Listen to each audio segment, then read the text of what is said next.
بسم الله الرحمن الرحيم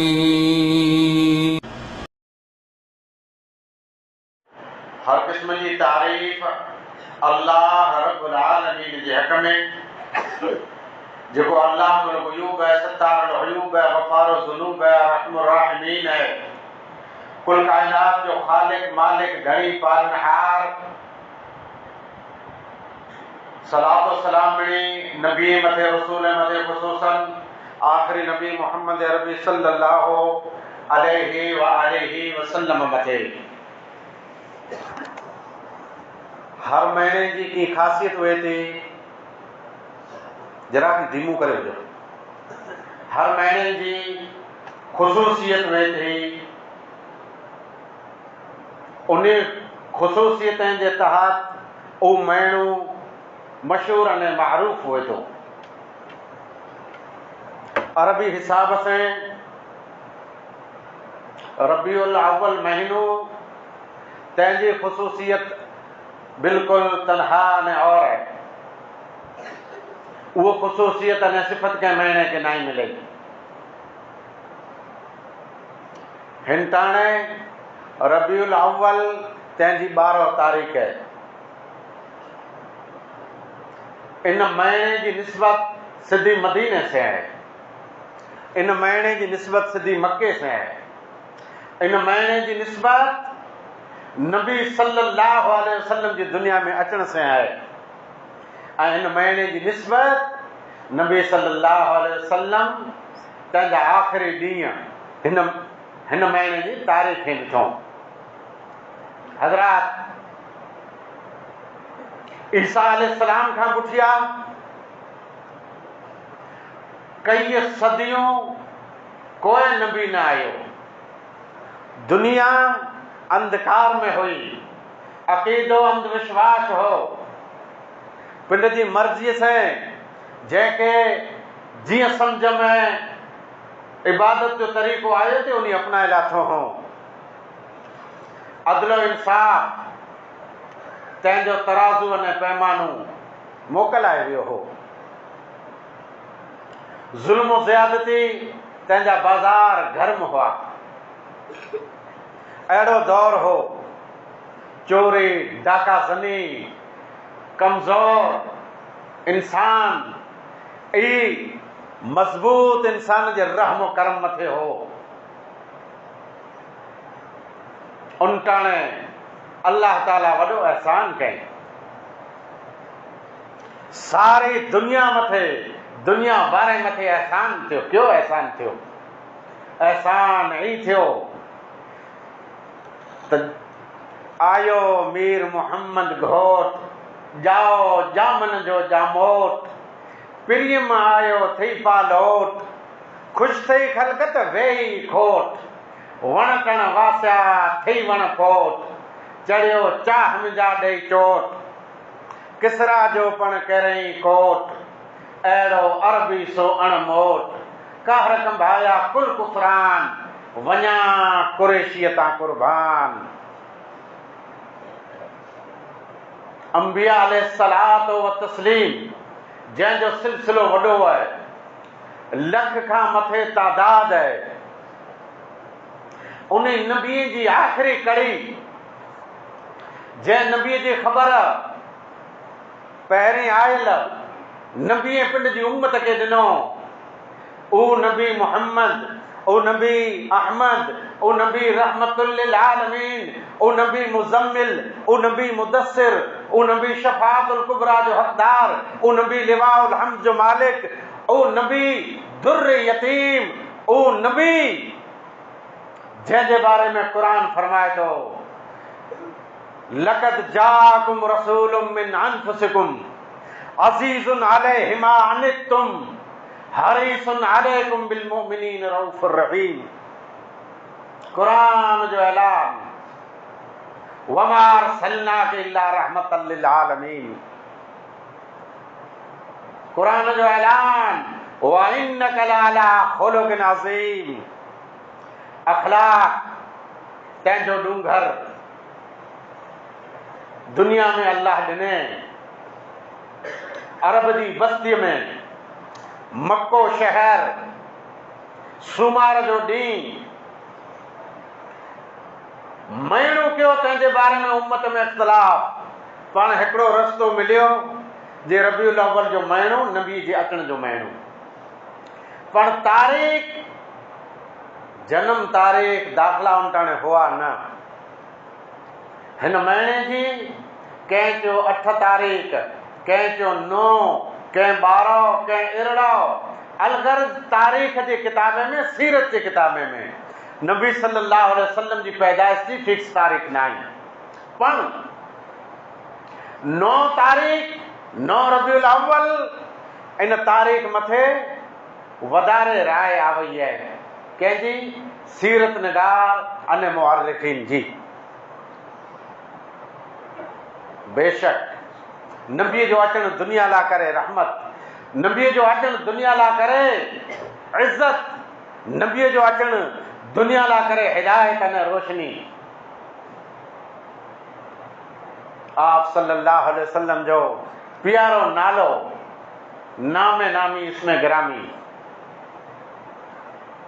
सिर्फ मुहम्मदुर रसूलुल्लाह सल्लल्लाहु अलैहि वसल्लम।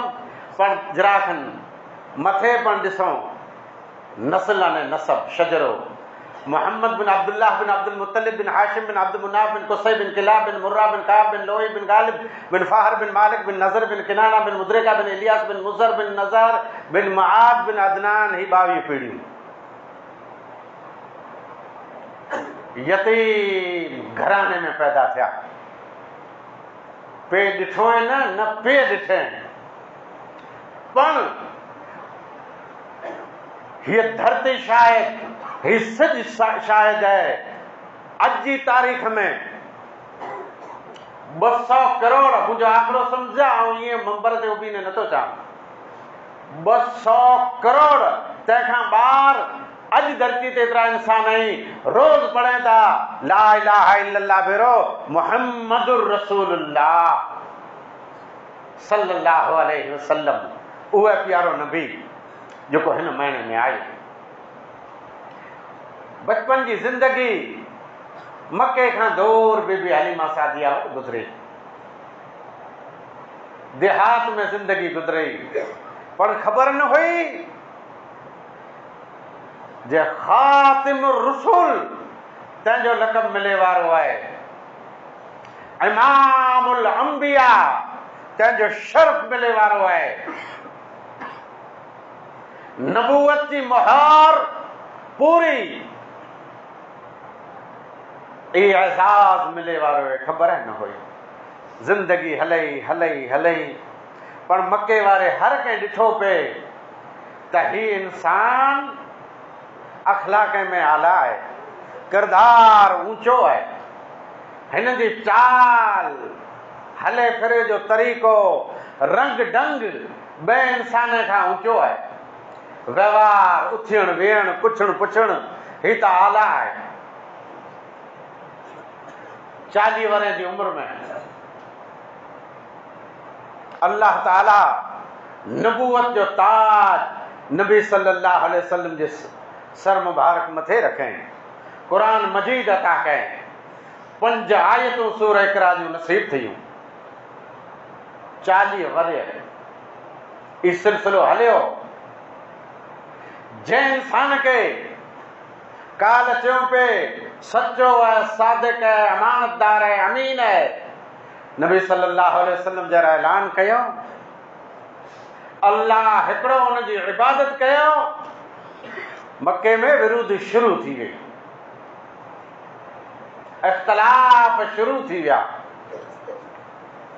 सॾु कयूं अचो अचो अचो अचो, मके जी हिकिड़ी भिटड़ीअ ते भेरा थिया, फरमायो क़ूलू ला इलाहा इल्लल्लाह तुफ़्लिहू, ऐं ला इलाहा इल्लल्लाह जो इक़रार कयो, जी तव्हांजी है, कामयाबी आंजी है। त मजलिस मां वेठल कंहिं चयो त तुंहिंजी हलाकत तो असांखे एतिरे लाइ घुराई आहे। मुखालिफ़त शुरू। ऐं ॾुख जा ॾींहं, ॾुख जा डूंगर था टुटनि, जेको साथी अचे थो उन साथी खे मारे जी कोशिश, जेको जान निसार, कदम से कदम मिलाए ला तैयार, उन मथे जिंदगी तंग। खुदा सल्लल्लाहु अलैहि वसल्लम बैतुल्लाह जे अंदर नमाज पिया पढ़ें, शरारती वञे था, ओजरियूं ऐं गंदगियूं खड़ी सजदी जी हालत में पिगाए छॾीनि था। हाल हक़ीक़त इहा आहे त साथीदार मथे पाबंदियूं आयत थिए थियूं, एतिरियूं पाबंदियूं आयत थिए थियूं जे मको खे छॾिणो पवंदो।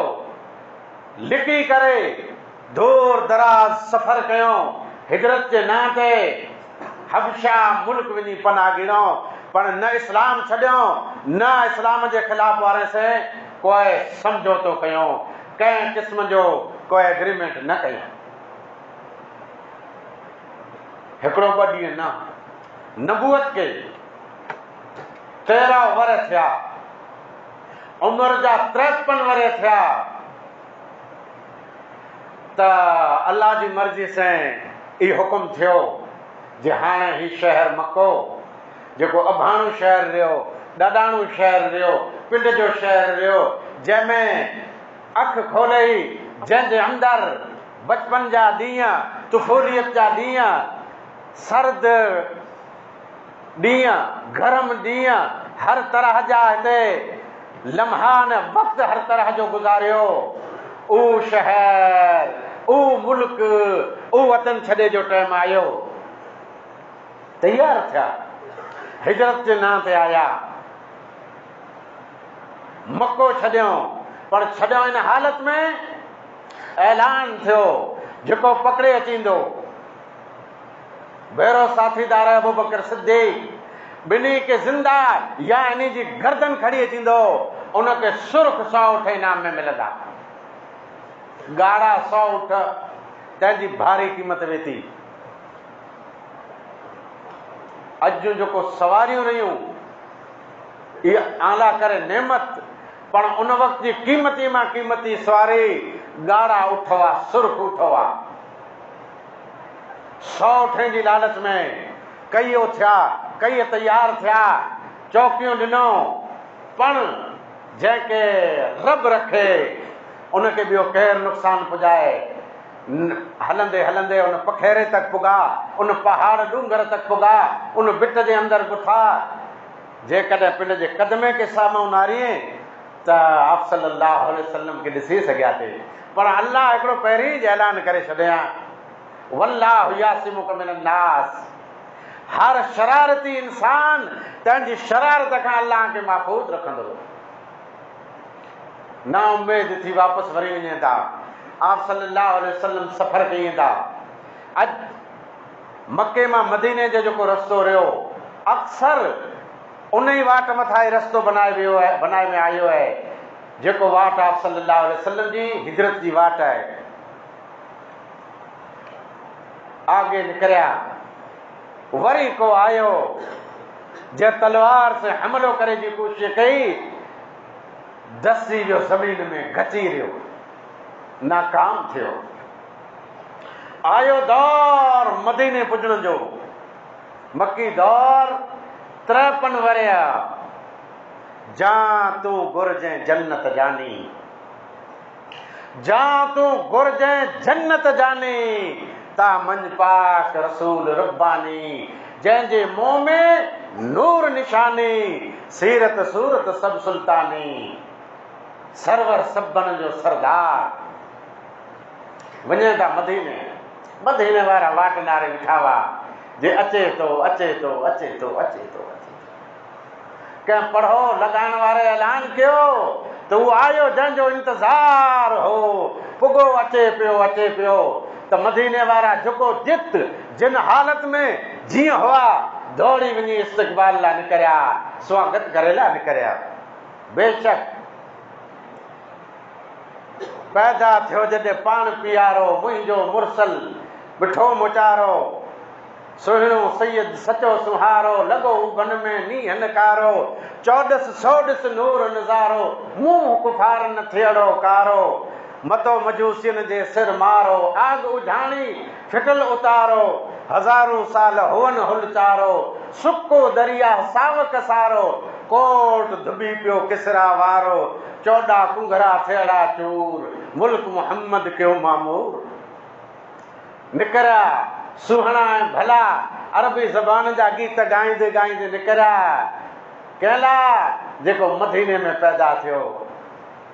जाओ पाक रसूल रब्बानी सुन्नत बीठल हो समदानी कुंडी अखी में कज्जल कानी जुल्फ सिंघारल पाक पिशानी सीरत सूरत सब सुल्तानी ईता नबूअत जी निशानी कौन रसियो सु शक शैतानी एडो रहम मथस रहमानी जीअस जुड़ियो जीअरे जानी जमदे क्याऊं हमद हकानी दोस्त खुदा जे ई दस्तूर मुल्क मोहम्मद कयो मामूर।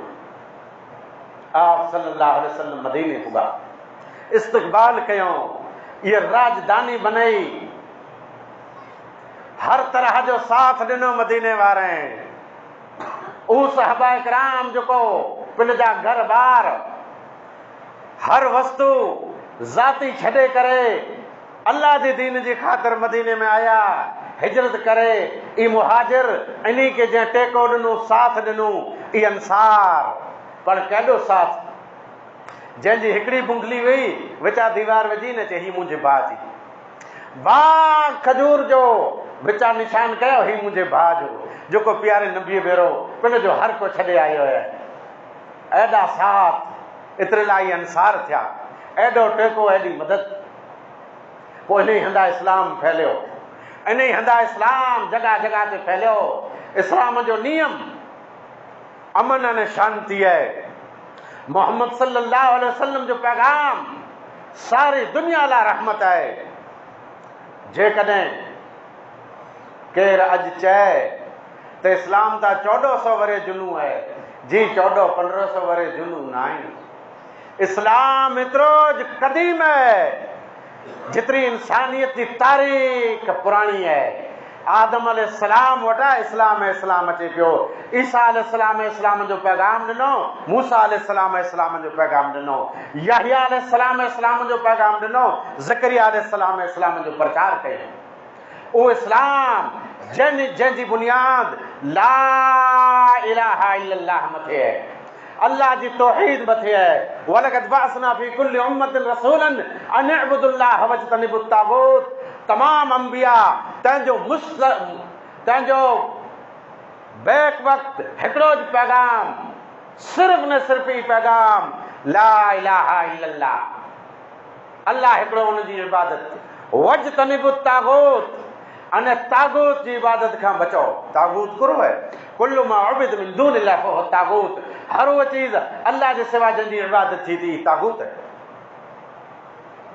प्यारो नबी मदीने में आयो पण उते बिस्तरो लगाए टेबल कुर्सी ते विठो न तुरत ऐलान थियो निहथा सफ़रनि जा मारियल जंहिं वटि कोई फ़ौज न जंहिं वटि कंहिं क़िस्म जी कोई पण ताक़त न मके वारे हमलो कयो। बदर जो मैदान दरपेश थियो ॿिए वरा उहुद जो मैदान आयो त कॾहिं लंबा सफ़र करणा पिया पण ऊ केतिरो ॾींहुं ॾुखियो हूंदो जिन ॾींहुं आप सल्लल्लाहु अलैहि वसल्लम मके खे अलविदा कयो अने पंहिंजी जान बचाए करे चे हिजरत ना थे मदीनो उन बस्ती वञो था पण कोरो मके के कॾहिं ख़्वाब में किन ॾिठो हूंदो मके के किन सारियो हूंदो मके के किन यादि कयो हूंदो ऊ मको विसरे खरो। ला उक़्सिमु बिहाज़ल बलद जंहिं शहर जो अल्लाह कसम खादईं ऊ मको जार ज़िंदगी जा आख़िरी ॾींहं था अचनि आख़िरी वरे था अचनि आख़िरी महीना था अचनि अल्लाह मौक़ो ॾिने ऊज मको फतह थियो पण सुलूक करो कयो फातिह जंहिं मुल्क फतह कयो। ख़ैर विच में हिकिड़ी ॼाऊं अहिड़ी मिसाल ॾींदो जेको हदीस जी नाहे। सिकंदर जॾहिं यूनान खे फतह करे थो सुबुह जो जश्न मनाए त जश्न में सॼो शहर भेरो थियो, जीत जो जश्न। दुनिया वारा कीअं जश्न मनाइनि था, जीत जो जश्न। अने मोहम्मद सल्लल्लाहु अलैहि वसल्लम कीअं जीत जो जश्न मनायो। निकिरियो काफ़िलो, ढोल तमाशा नगारा सणगायूं। ॾिठो त हिकिड़ो फ़क़ीर सुतो पियो आहे रोड जी आड़ ते। ख़ाली मिसाल आहे, ॿियो केॾा बुखारी मुस्लिम जी रिवायत न आहे, अहले इल्म मौजूदु आहिनि, अमीर साहब पिणु मौजूदु आहिनि। सिकंदर खे ॾुखियो लॻो जो माण्हू मिड़े जश्न पिया मनाई, ही सुतो पियो आहे, ठोकर हैं लत हैं, ही हड़बड़ायो थियो। बादशाह चए त सारो मुल्क जीत जी ख़ुशी मनाए पियो, न तूं बदनसीब सुतो पियो ईअं। तैर चए त जीत जी ख़ुशी मनाइण ई त इंसान जो रीत रवाज आहे, पर जीते खां पुठिया कंहिं ग़रीब खे लत हणणी, धड़ा हणणा इंसान जो कमु न आहे, गॾो जो कमु आहे। बहरहाल कुर्बान 100 गुण साहिब रब सगोरे, हरगिज़ पहुंचो हिकु न थोरे, उछल इनायत सबका ओरे, सदके सदके घोरे घोरे आयो मीर मोहम्मद शाह। आप सल्लल्लाहु अलैहि वसल्लम